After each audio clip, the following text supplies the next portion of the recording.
നമസ്കാരം. ഞാൻ ഷോബിൻസ് രാജ് പാമ്പുങ്ങൽ ക്ഷേത്ര പതാക. അറിവിലേക്കായി പറയുന്ന കാര്യങ്ങളാണ് വന്നുകൊണ്ടിരിക്കുന്നത്. അതിന് ഏറ്റവും വലിയ പ്രത്യേകത പലരും ചോദിക്കാനും മരിച്ച ഒരു വീട് അല്ലെങ്കിൽ പുലിയുള്ള വീടിൽ വാലായ്മയുണ്ട്, രണ്ട് മാറ്റമുണ്ട്, പരസ്പര ബന്ധമുണ്ട്. വിളക്ക് കൊടുത്താണ് പൂജാമുറി ഉണ്ട്. നമ്മൾ അവിടെ നിർത്തി പൂക്കൾ അർച്ചിച്ച് ചെയ്യുന്ന കർമ്മങ്ങൾ പോലുള്ള കാര്യങ്ങളാണ് അത് പാടും.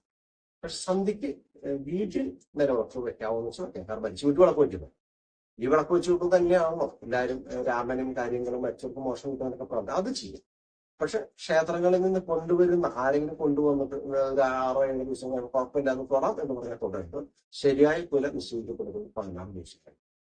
16 ദിവസം കഴിഞ്ഞ് കഴിഞ്ഞാൽ ആ കുടുംബത്തിലുള്ളവർക്കൊക്കെ അമ്പലത്തിൽ പോകാം, കുഴപ്പമില്ല. പലരും പറയാതെ 1 വർഷം കഴിഞ്ഞ് അമ്പലത്തിൽ പോകാം. 1 വർഷം കഴിയുമ്പോൾ അവർക്ക് ദോഷം അവരടിച്ചു പോകും. പിന്നെ അവർക്ക് വേണ്ടിയിട്ട് വേറെ ഒരു പോകേണ്ടി വരും. മണ്ടത്തരങ്ങൾ ചെയ്യാതെ പിന്നെ ചന്ദനം കുങ്കുമം പോലെയുള്ള കാര്യങ്ങൾ തൊടാതെ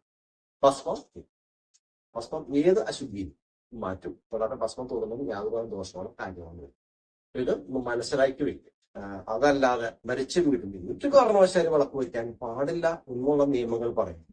പല കുടുംബത്തും കാണാൻ ഏറ്റവും വലിയ പ്രത്യേകത 10ഉം 11ഉം പുരവീടിലാന്ന് പറയും. 10, 11 പറയുമ്പോൾ 10-ാം തീയതി തലേദിവസം 15-ാം തീയതി പുരവീടാണ്. ഈ തലേദിവസം തന്നെ വലിയ ഹോമോ കാര്യങ്ങളൊക്കെ പല വീടുകൾ കണ്ടിട്ടുണ്ട്. 10-ാമത്തെ ദിവസം പല വീടാത്ത വീട്ടിൽ ഹോമം ചെയ്തിട്ട് എന്ത് ഫലം കിട്ടാനാണ്. ഹോമം കൊണ്ട് ഇപ്പൊ ഈ ഒരു ഹോമം ഭയങ്കര ഹോമൊക്കെ ചെയ്തു പല വീട്ടിൽ കാണാം. മരിച്ചു പോയി. ഇനി ഞങ്ങൾ ഗണപതി ഹോമം നടത്തും. ഈ ആള് പെട്ടെന്ന് അവിടെ കയറി ഹോമം നടത്തി കഴിഞ്ഞ് കഴിഞ്ഞാൽ ഈ ആത്മാവ് ഒറ്റടിക്കും, ദുർലോകത്തേക്ക് എത്തും. ഇതൊക്കെ മനസ്സിലാക്കിക്കൊണ്ട് വേണം ഓരോരോ കാര്യങ്ങൾ ചെയ്യാൻ. അപ്പൊ ഇതിൽ അറിവിലേക്ക് പറഞ്ഞ കാര്യങ്ങളാണ്. അത് മനസ്സിലാക്കിക്കൊണ്ട് തെറ്റായ ധാരണകൾ ഉണ്ടെങ്കിൽ അത് മാറ്റുക, നല്ല വഴികൾ ചിന്തിക്കുക. അതാണ് ഉത്തരം. ദൈവം തന്നെ. നമസ്കാരം.